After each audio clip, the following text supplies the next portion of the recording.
You're not growing if you're not uncomfortable. And Jeff, I know you and I talked about that also.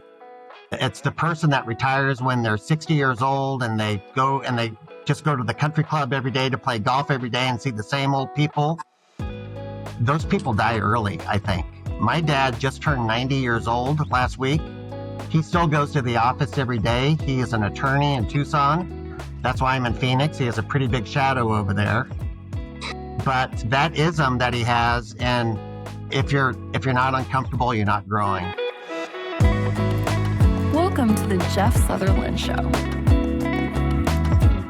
Let's grow today as we learn from decades of real estate and leadership experience. We want you to know that when you log into this show, you're going to get authentic conversation. We're going to give it to you straight, and it's going to be real. Hey, everybody, this is Jeff Sutherlin, the Jeff Sutherlin Show. I have Chase Waldron, my business partner, with me today. We have a great guest. I can't wait to introduce you to him. And before I do, Chase, it's a crazy market as usual. What I'm noticing out there is days on market. They're going a little bit up. They're increasing. Supply is increasing across the greater Phoenix area. The market's not as hot as it used to be, maybe about 60% of the transactional volume we're used to seeing. And there's a lot of price reductions right now. There's a lot of concessions going on. The overall valley is slowly turning into a buyer's market, municipality by municipality. So what are you seeing out there real quick, Chase? Yeah, exactly that, man. I mean, these listings that if they're not priced aggressively, right, we're seeing them sit on the market a little bit longer. Buyers are coming in, they're getting, over half the transactions are getting seller concessions right now. We're seeing a lot of reduction. So it's really, the overall Phoenix Metro has now dipped into a buyer's market based on supply and demand. Obviously, each municipality is a little bit different, but they're all kind of trending that way. So it's really a good time to be a buyer. I mean, we're working with a lot of buyers right now, and we're seeing a lot of things happening. So it's a good time to be a buyer for sure. Yeah, absolutely. Thanks for that summary. So today, as usual, we have a complete winner on this podcast. His name's Kevin Kinerk, and I call him KK. You can call him KK too. And Kevin knows everybody in Phoenix. This guy is a networker extraordinaire, and I learned some of those techniques from him. I met Kevin after I owned a brokerage with a partner, and basically after I sold my shares in that company, I decided to take a break from the real estate industry, and I actually helped run an operation in the escrow and title business. And that's where I met Kevin Kinerk. And wow, he was amazing. So I wanted to introduce everybody to you, Kevin, and, say hi to everyone, Kevin, before we get started. Hey, Jeff, it's really great being on your show. Of course, we've known each other for over 10 years. And when you asked me to be on your podcast, after I got off the floor, I actually listened to a couple of your editions, and really impressive. So I think you and Chase do a great job. I'm really excited about being on the show today. Yeah, thank you. We're excited to have you. So my friends, Kevin's a banker, and he's been in banking a long time. So he has a lot to teach us today. And he also really specializes in commercial lending. And, right now I've been dealing in residential and commercial. So Chase and I help in both those areas. But I think today Kevin is going to drop some wisdom, going to drop some real nuggets in this podcast on things that we should know, whether you're a residential agent or a commercial agent. So Kevin, can you just kind of take us back and share your story with us? Because it's a pretty cool story. What's your background, and where have you been and where are you going? Well, Jeff, it's really nice of you to say that. I started out my career in Phoenix in 1991, to school in Los Angeles. I left LA early, thank God. It was right after the LA riots. And being a Tucson boy, I thought it'd be time to go back home to Arizona. Tucson just wasn't quite LA, so I thought Phoenix was a nice happy in between. Moved out here 91. I started out as an industrial commercial real estate broker. I did that for 3 years. That was right after the RTC, the Resolution Trust Corporation, when all the banks failed in the late 80s. And there was just a lot of commercial property out there. So it wasn't the best time to be a broker. There was basically a sign on every other building out there, which leads to the old adage, if you're doing 100% commission, especially commercial real estate, they say if it's not working for you in 3 years after getting the word out there, you might want to look at another gig. And at that time, there wasn't one broker in town making over $200,000 a year. So as a new guy, it was really tough. So I had an opportunity to get into banking. I jumped into banking. I started out doing SBA loans for a very entrepreneurial banker who ended up selling his bank to Wells Fargo for about $80 million. It was a nice small community bank, which kind of opened up our eyes, myself and my two other guys that I was working with. And we thought, bank equity, that might be the road. We had an opportunity to start our first bank with a $1 billion bank holding company. And that was in 1998. And that was Little Sunrise Bank of Arizona, located at 44th and Camelback. And I was 31 years old. My two partners were right around that same age. We raised a total of about $5 million. We were one of 50 banks in the bank holding company. And my partner CEO said, Kevin, we're one of 50 banks and we do not have a non-compete with this holding group. And as soon as one of the other banks figures that out, they're going to lock us all down. So we need to be the first one. And I'm like, oh boy, okay, here we go. That was after we started the bank. We had much success and we got our shareholders out. They had publicly traded stock at that point. So we jumped and we started truly our own bank in 2005. And if we know our timing and history in Arizona, that might not have been the best time to start a bank. Although we started out really well. We didn't do any residential mortgages, which is, of course, what took everybody down shortly thereafter. But we made a lot of loans, a lot of SBA loans to the home building trade, which ended up being a poison pill for us. We started out great. We raised a total of $25 million to do that bank. But the seam started coming off the baseball right around 2008, 2009. The Fed started really coming after us really hard to raise more equity to take care of the deteriorating loan portfolio that we had at the time. And there really wasn't a fix. That's a horrible long story. But in 2011, that was Jeff and I had a beer the other day, and I told him, I go, Jeff, what's worse, the feeling that you're going to get punched in the arm by your brother or the actual punch? And that was very similar to the Feds coming in and shutting down our bank. We knew it was one of those. It was a 6-month death march. Then one fateful Friday, I think it was December 11th, 2011, we were one of the last banks to get shut down in Arizona. And at that time, I had already been well off on starting my family. We had our first child when we started our first bank in 1998, and we ended up having our fourth and fifth children in 2005, right before we started our last bank, which again was for 5 kids. So when the Feds came in and shut our bank down, I had 5 kids under, 13 years old. No job, everything invested in the bank that was taken down. And I had a lifeline sent out to me by one of the banks that was trying to acquire us through the FDIC closure. They offered me a job and I quickly jumped over there and I worked for those guys for a couple of years. That bank ended up getting taken over also. So I was out looking for another job. And lo and behold, I had the opportunity to get into the title and escrow company. Or the title and escrow business with Thomas Title. The owner of that company wanted to expand to Dallas.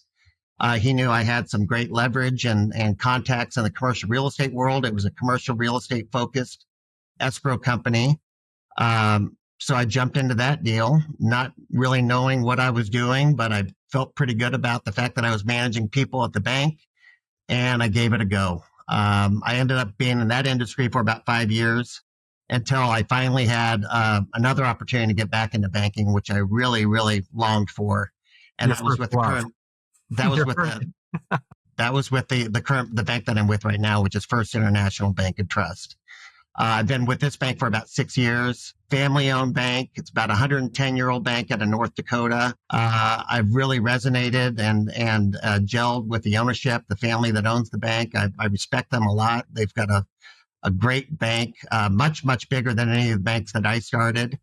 We're about $6 billion in total assets. I could do a loan up to $50, $60 million, where I was really more used to doing loans in that $2 to $3 million range. Life is a journey. Life is a roller coaster. You don't know what's happening. And that's one of the things I wanted to talk about. What do you do when things don't go as planned? Yeah, let's go back to that time where you had 5 children and you basically everything went to hell. And how did you handle that? I mean, emotionally, how did that hit you? Because I look at you and you're a survivor. I mean, it's like, so how'd you roll with those punches? That's really rough. Well, I think it's the foundation, and it's something that my dad always said. I might throw a lot of Bert-isms out at you through the course of this conversation, but one of them was, Kevin, the most important decision you'll ever make in your life is the person you decide to embark on for the rest of your life, your spouse. And thank God I met my Jennifer in college. We're college sweethearts. And she was my girl. When I was in banking, we were fortunate enough that she was able to stay at home and raise the kids, which was really important to us. So again, that was 5 kids under 8 years old at the time when we had the twins. We started out boy, boy, boy. We had to go for the girl, and we popped out twins at the tail end. And I did get my girl, thank God. The twins are now freshmen at U of A. So, after all those struggles and everything. But to answer your question, Jeff, how did I get through it? It was really with my wife. She was a pharmaceutical rep prior to us having children. She worked right up until she was 8 months pregnant, and then she quit and then started raising the kids. And when we started hitting the troubles that we did, when the bank was taken down by the FDIC, she jumped right back in there and she started doing what she's doing right now. She did several jobs. She's always had a passion for animals. And now she has a thriving Labradoodle business. We raise and breed Labradoodles. So that's her stay-at-home mom job, and she does quite well with that. She's quite renowned. Lux Labradoodles, if anybody's looking for a dog out there. We got to make sure we put that out there, Chase. Lux Labradoodles. So how about your ego, by the way? I want to ask a question about, did your ego take a hit when you got shut down and then you had to go into another industry? Because I have to admit mine did. My ego was somewhat damaged. I thought I was at the top of my game, and then all of a sudden everything just kind of didn't work out the way I wanted it to work out. And so how'd you handle that? And was it a hit to your ego?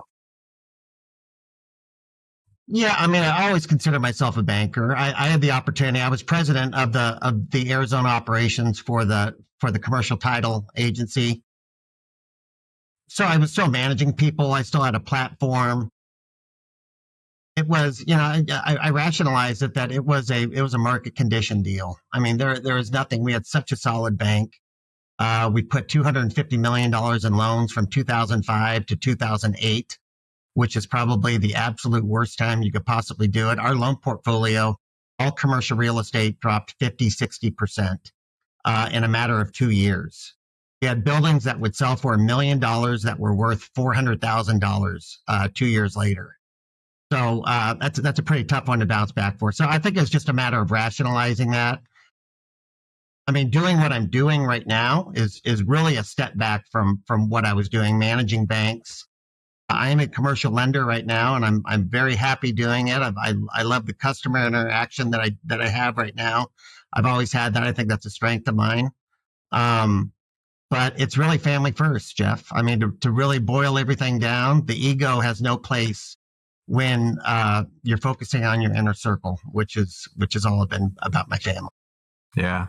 Professionals don't have time to focus on the feelings. They have to get the work done, right? In and day out. You just got to get after it. That's right. And when you don't know, for me, the title and escrow business, obviously I was a commercial lender. I was a broker. I had been involved in many, many sales transactions. So you understand the process. I just didn't understand the people that are included in that. So when I started managing the escrow officers, the title representatives, it was fascinating to me. It gave, I feel lucky because it gave me a great appreciation for some of the amazing people that work that industry. The commercial escrow officer, and I would say many residential escrow officers on top of that, are yeomen.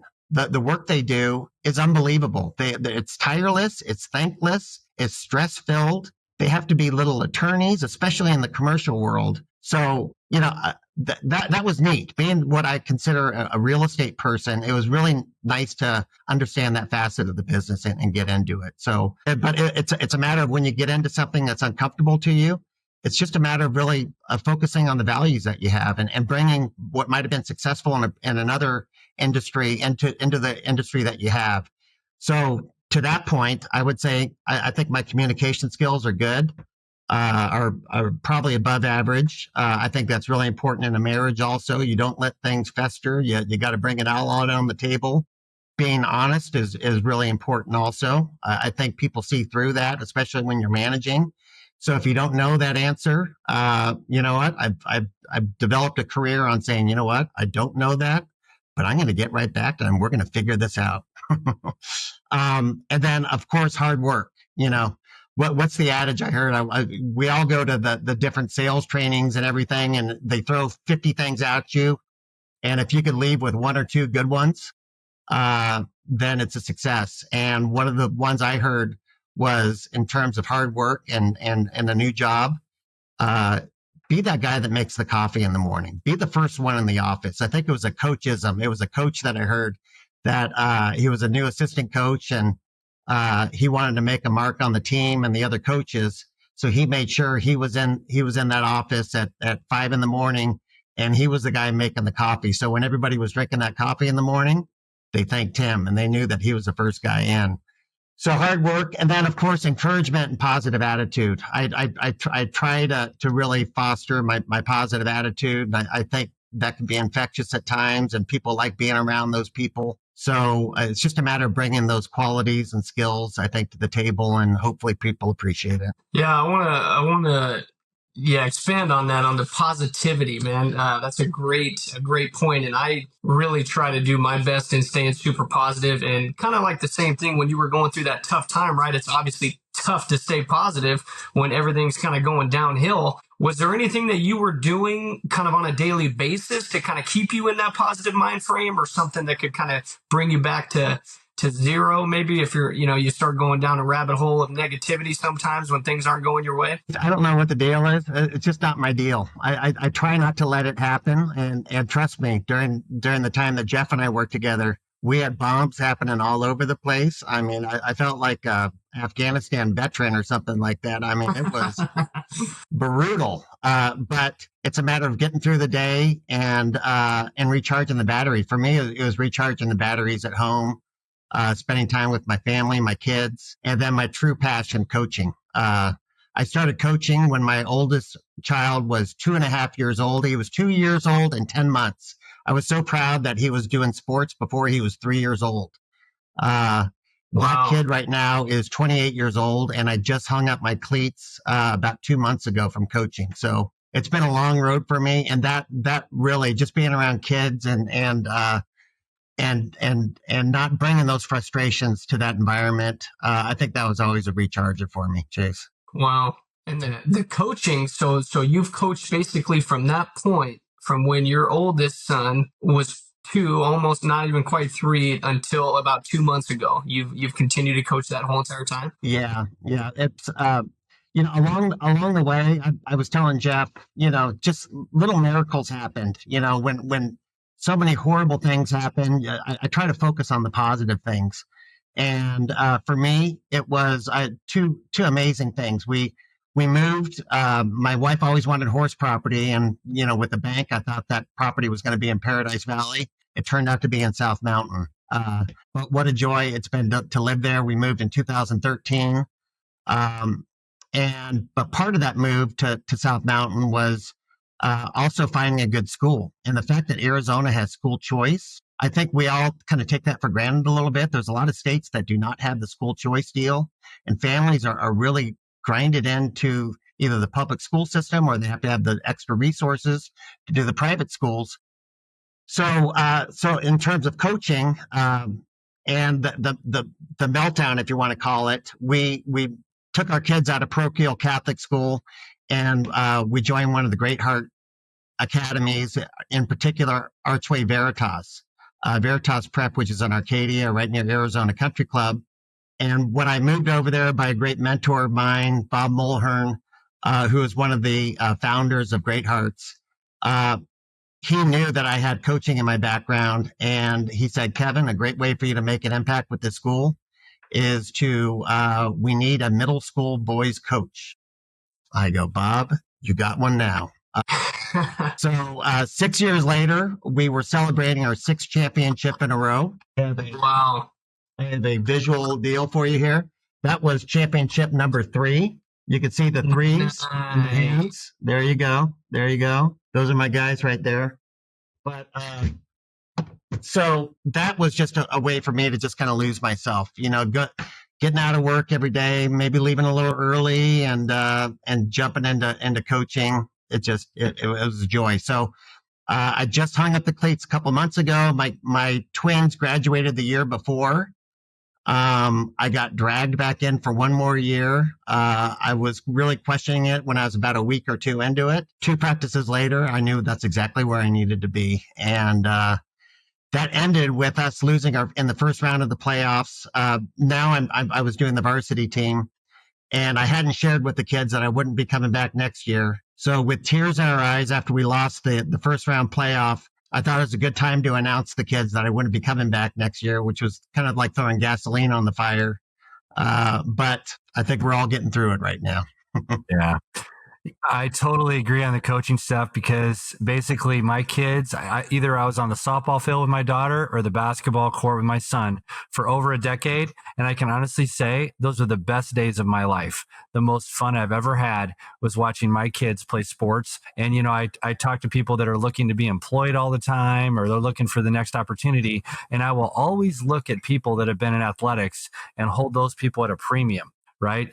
People that participate at the D1 level, like my daughter, at times she said, well, Dad, do you think that's going to be marketable? I'm like, are you kidding me? You were a Division I athlete. Yeah, that anybody that's in a team sport at that high level, that instead of going out on dates and going out to the movies, they're practicing day in and day out, 6 a.m. in the morning, hitting the weight room every day. It's so it's a grind, and just being out there, man, and just experiencing it. So best days of my life. So coaching, it sounds like to me, for you, it was a good balance and it gave you a lot of joy. It does. And Jeff, we talked about it. It's a matter of celebrating the wins. When stuff's coming at you from the left side and the right side and on top of you and down below, when you get those wins, that's what really kind of charges the batteries again. But Jeff, I want to toot your horn a little bit because I would put you, as you mentioned at the beginning, as a fellow survivor. I was floored to hear the success that you've had with your family. I had an opportunity to meet your wife the other day, who is just a remarkable gal.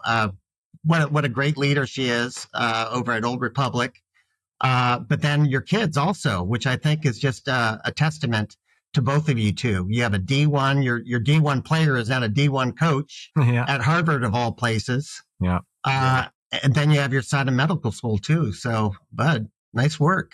Good job, Papa. I just thank God. It's by the grace of God, I've been very blessed. And, one of these podcasts, Chase, I think we should do like a parenting podcast because people always ask me, how'd you do it? How'd you do it? And trust me, I've made plenty of mistakes, but thank you, Kevin. That means a lot. I think that's our legacy at the end of the day, right?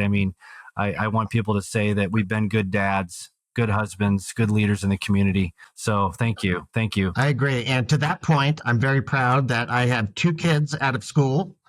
And neither of them are living with me right now. So that's like like a raise, a bonus or whatever. I have one in New York and one in Colorado, and I'm very, very proud of both of them. So off the payroll. That's good. Off the payroll.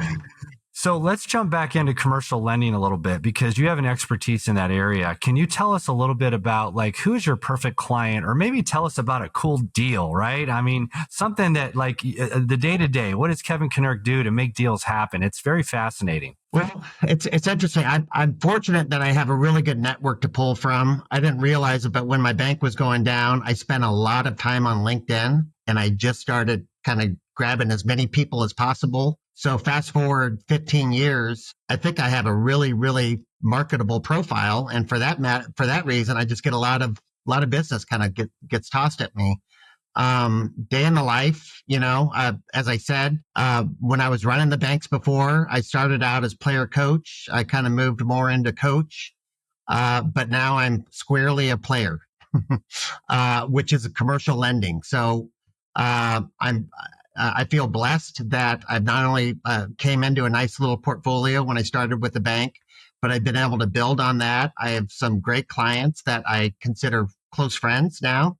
I've brought some close friends in to be good clients. But it's a matter of prospecting. I think like everybody else has to do out there. When those deals aren't flowing in, you got to hit the pavement. I hadn't done that in quite a while, but I used a little AI to help do a prospecting tool, and I ended up getting a nice little list, and I started cold calling, and I've had some really successful meetings out of that. But I guess the day in the life would be you get a nice loan portfolio, or you get a nice loan request. You put that request together in a presentation. You present it into your loan committee meetings, and bada boom, bada bing, it goes from there. So the types of loans that I'm doing right now are multifamily. Multifamily really has had just an amazing run. Typically in the commercial different sectors, you get cycles that kind of come and go. Industrial right now, of course, everybody's hearing it's just on fire right here in Phoenix. Office is really taking it on the chin. Of course, with all the different companies that are having the employees work out of home, you have different office buildings. We're hearing about that with the federal government. You have federal buildings out there that are 80% vacant. But a lot of banks have gotten into some trouble with large office towers in particular, that they were refinancing those 5 years ago. When that debt is coming due, they're realizing that these banks are empty, or these buildings are empty rather. So office is having a little bit of trouble right now. But multifamily apartment buildings has just been on a tear. We haven't really seen that cycle turn a little bit. But that's been really fun to do also. I also have some non-real estate clients out there also, which kind of keeps my brain, keeps me moving, keeps me learning, which I've enjoyed doing as well. And do you land on basically all over the nation, Kevin, for like these multifamily projects? Are you landing in other states as well, or is it mainly here in Phoenix? Well, we try to stick to the loans I'm doing within our branch network. So the bank is located out of North Dakota, as I mentioned. We have branches in South Dakota and Minnesota and Arizona. So although we do some loans outside of those market areas, I personally really try to stay in Arizona. It's not, for me, it's not just a matter of making a loan. We really want to wrap the bank around our borrower also. So it's hard to do that if that investor is in California and he's just looking at buying something in Arizona. That's probably not a loan we want to work at. I think we have a lot to offer, especially in our little branch in Chandler. I was mentioning to Jeff, all of my former banks were up and down Camelback Road, which is really the bank central of the Metro Phoenix area. You don't see too many private little banks that are, I consider our branch in Chandler really a dollhouse. I mean, it is spectacular when you walk in. We're at the corner of Chandler Boulevard and Kyrene. So, if you're a small business owner, you walk into our branch, our people know you by name. They recognize you. Getting things done is just nice and simple and easy. So I really like to try and leverage that as much as possible, and that's why I'm trying to make that was part of my recent prospecting efforts. I wanted to reach out to more people in the Tempe Chandler area. So I started introducing myself to some of the people that drive that business. Nice.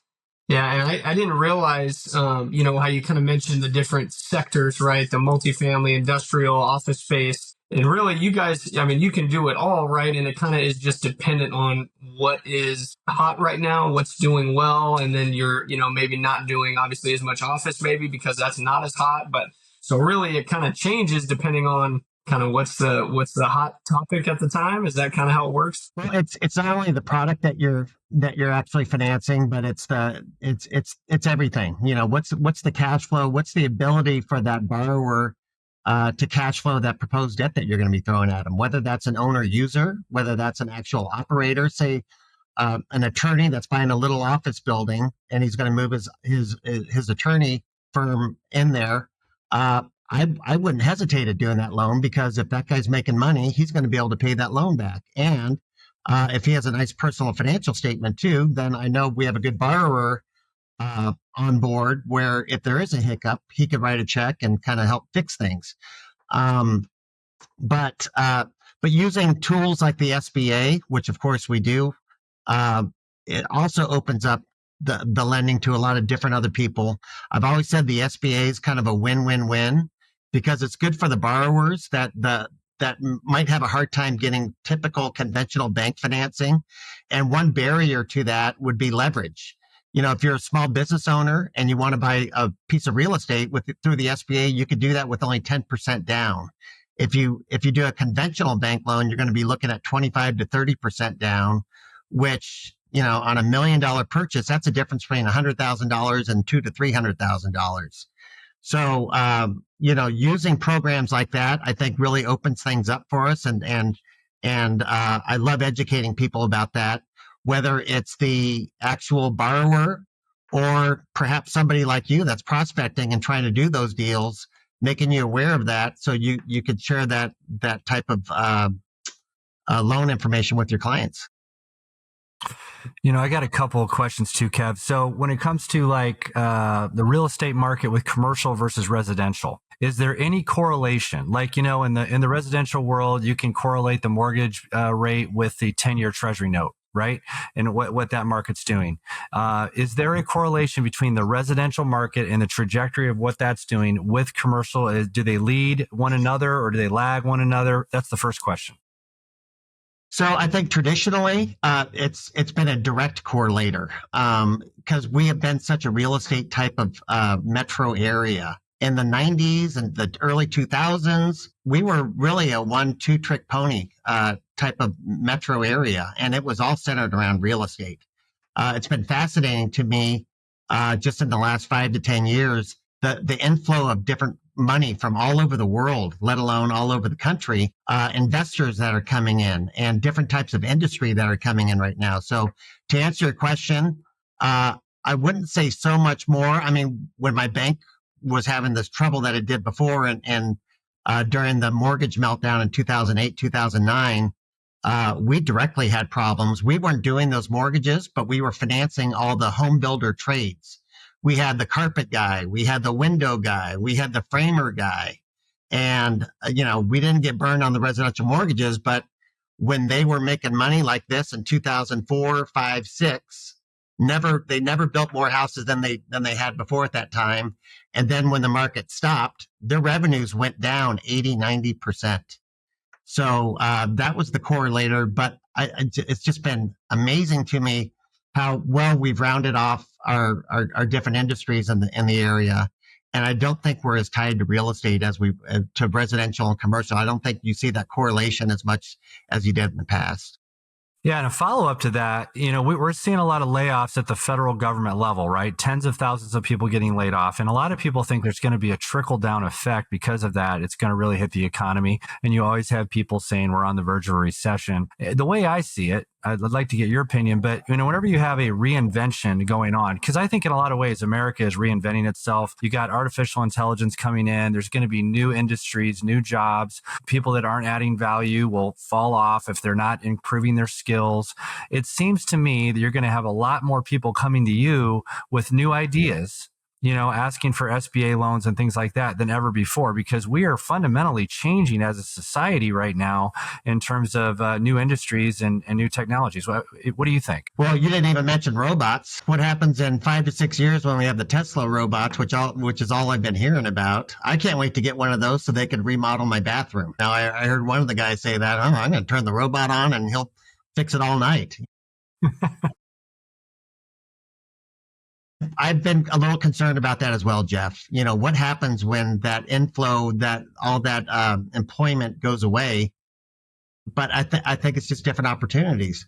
You hear a lot of similarities between, when the horse and buggy went away to the automobile. Everybody's going, oh my gosh, what are we going to do with all these jobs? Well, it turned into a pretty good deal for the automotive business, and a lot of those jobs got turned into that. So I think hopefully we see a direction into that. And I think AI is really going to be a game changer. I think a lot of us don't know what's going to be happening here in 4 or 5 years. Boy, do I agree on that. Mm-hmm. Did you have to make any huge pivots in your career, Kevin? Like, you've done a lot of different things, right? Was there ever a time where you're like, man, I really need to improve on this particular skill set? You mentioned you cold call, which, by the way, we know that most salespeople hate cold calling. And I know you cold call like a crazy guy all the time, and you're really good at it. So how do you keep that rate of success up? And, because that's a lot of rejection, man. So tell us about that. Well, to answer your first question, I did identify when I was running my bank, and I wasn't running it, but I was one of the founders in it. It was important for us and my two other partners that we really involve ourselves in the community. So I did a deep dive into junior achievement at the time, and I got on the board of that. I ended up becoming chairman of the board for a 2-year term, right when things were kind of the seam was coming off the baseball for my bank. So that was an unusual time. But when I took over the chairmanship of the board, I found myself presenting to several hundred people at a time, and I knew that was going to be the case. And I had a fear of public speaking, so I checked myself into Toastmasters. So that was before things really changed for me. But even putting myself into an uncomfortable, horrible situation like Toastmasters, I don't know if anybody else has done that out there. They have a damn bell on the table that if you're giving a speech and you do an or an and there is nothing more mind-numbing than hearing that bell ring, which again reminds me of another Bert-ism. You're not growing if you're not uncomfortable. And Jeff, I know you and I talked about that also. It's the person that retires when they're 60 years old and they just go to the country club every day to play golf every day and see the same old people. Those people die early, I think. My dad just turned 90 years old last week. He still goes to the office every day. He is an attorney in Tucson. That's why I'm in Phoenix. He has a pretty big shadow over there. But that ism that he has, and if you're not uncomfortable, you're not growing, I think has really kind of resonated with me, and that's been the story of my life really the past 15 years. I'm not sure if I answered your question there, Jeff, but I think I tried to hit that. You did, my friend.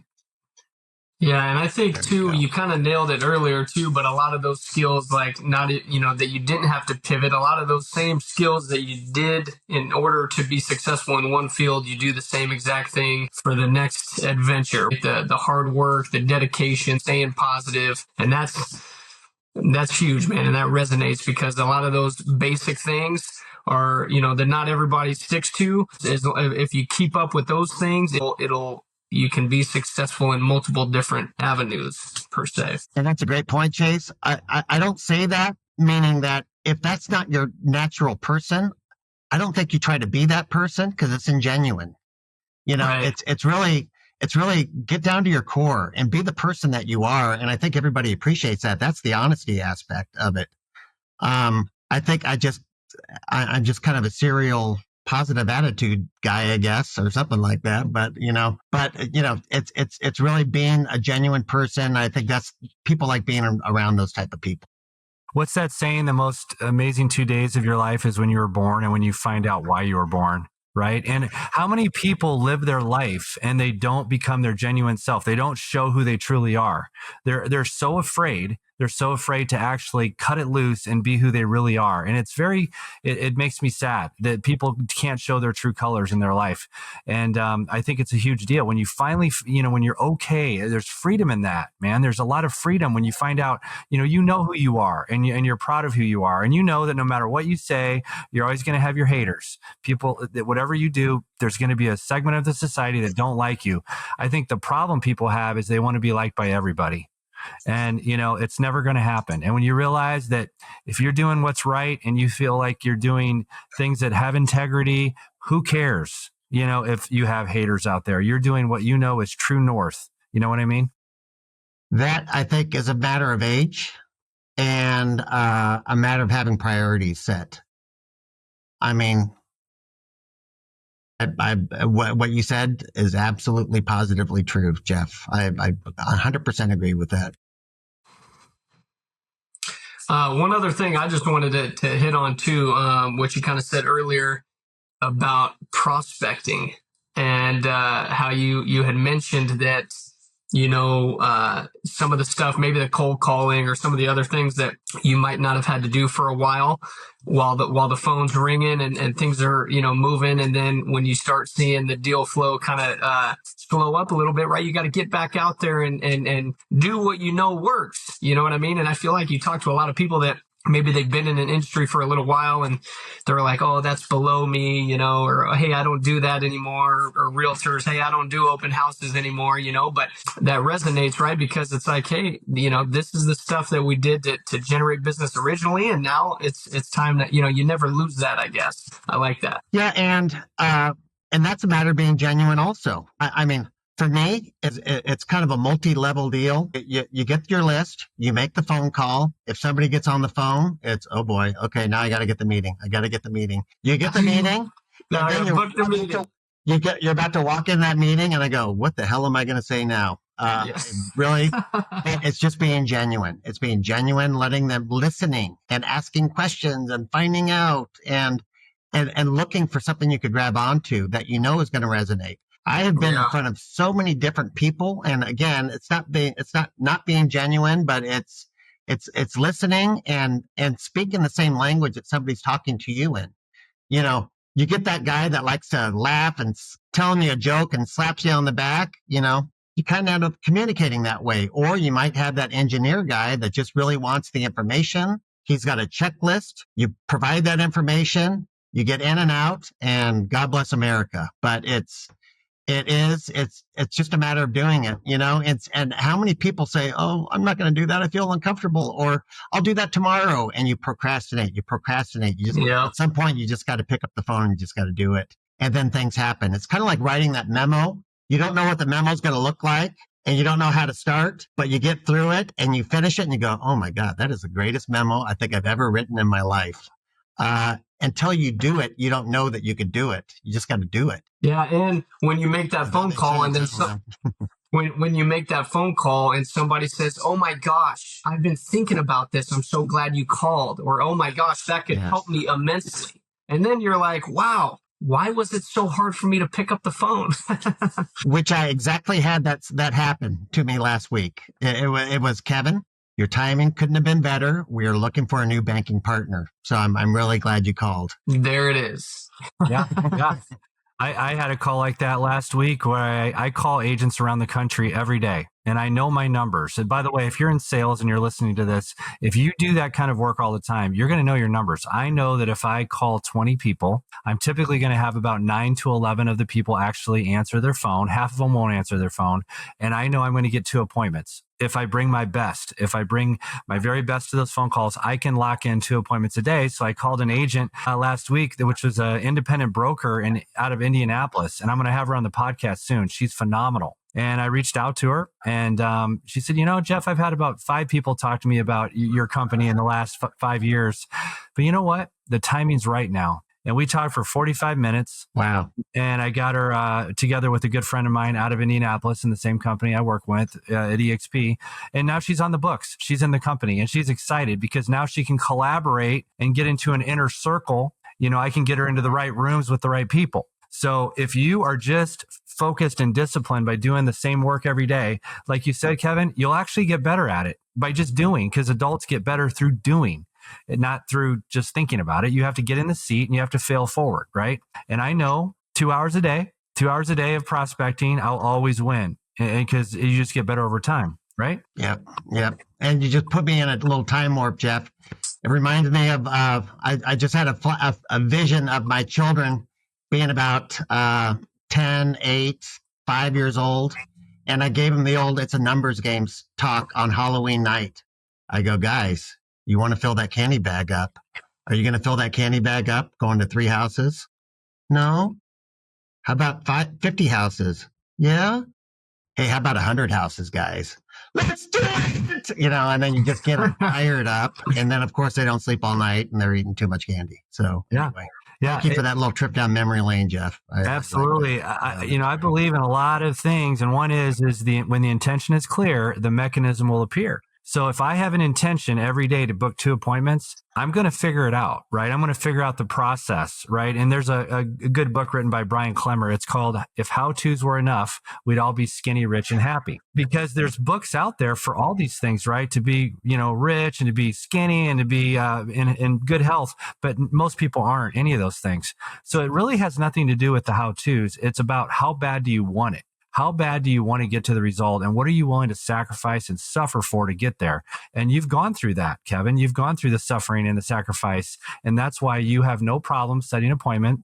That's why you have no problems, because you know half of Phoenix. By the way, if you want to talk to somebody that knows all the players in Phoenix, Kevin is probably the best guy I've ever known, because he's dealt with so many people in that space, and you've done the work over the years. Well, but I am just glad our paths crossed, because I would not be the same person without meeting Jeff Sutherlin. I'll tell you that much. And you brought a lot to the table. It was basically when we were working together, we acquired a residential title company, and Jeff came with that. And he and I were just locked arms. He had residential, I had commercial, and what fun times those were, bud. I mean, we had bombs going all over the place, but you're a guy to go to battle with. Thank you. You are definitely a guy. Thank you, Kevin. I'm going to give you the last word. Anything else you want to share with our audience? And make sure you let everybody know how they can get a hold of you in Phoenix. Well, Jeff, I really enjoyed it. Chase, thanks so much for having me on. I would just say, just focus on what's important, guys. Focus on what's important. Find out what's important to you and be positive in that endeavor. Work hard, whatever you're doing. Don't be afraid of new things. Change is good. Change grows. And when you grow, you're able to do a lot of different things. You're able to offer more people things. It's a good life, guys. It's a really good life. And I hope I'm not going anywhere. I can't wait for my kids to get older, to have grandkids, maybe jump back into coaching. I know I'm going to be grinding on a couple grandkids out there. But also I'm loving the changes I'm seeing in Phoenix, Arizona right now, having been here for almost 30 years. What a different town this is. What amazing growth that we've had. We're one of the largest cities in the country right now. And how about us being in Detroit, Michigan? As a realtor, people are leaving in droves. You have listings all over the place, but you have no buyers for them. Thank God we're in Phoenix, Arizona, guys. We are truly blessed. Jeff, I know you have an amazing family. I have an amazing family. Chase, if you're not there yet, I hope you get an amazing family. But life is good, guys, and stay positive, and let's all get it done. Absolutely. And if you would like, if you need any help with any commercial transactions, if I have taken a lot of guys by the hand, a lot of gals by the hand, and walked them through a commercial transaction. If you're a residential person and you have an opportunity to do a commercial loan, or a commercial transaction, and you have no idea what you're doing, give me a shout. I've taken a lot of people through the SBA process, taken a lot of people just through a normal commercial transaction. So I invite you to do it. Kevin Kinerk with First International Bank and Trust at the Chandler branch, Chandler Boulevard in Kyrene. Come and say hi. That's fantastic. And by the way, Phoenix, a lot of people don't realize it's one of the best cuisine cities you're going to find. I think it's kind of a hidden gem. And a lot of people now are starting to talk about all the different eateries we have and just all the diversity we have. It really is a great city. I'm very proud to live here. And Kevin, thanks for being our guest today. I hope the listeners got a ton of value out of this. And we just want to thank everybody for listening. If you want to listen to more of these podcasts, just go to the Jeff Sutherlin Show on YouTube. And if you have any ideas, throw them our way. We'll listen to anybody. It's a free game for anybody. So we're just thankful. Kevin, thanks so much for your time today. You guys are the best. I'm looking forward to your next show already. Awesome.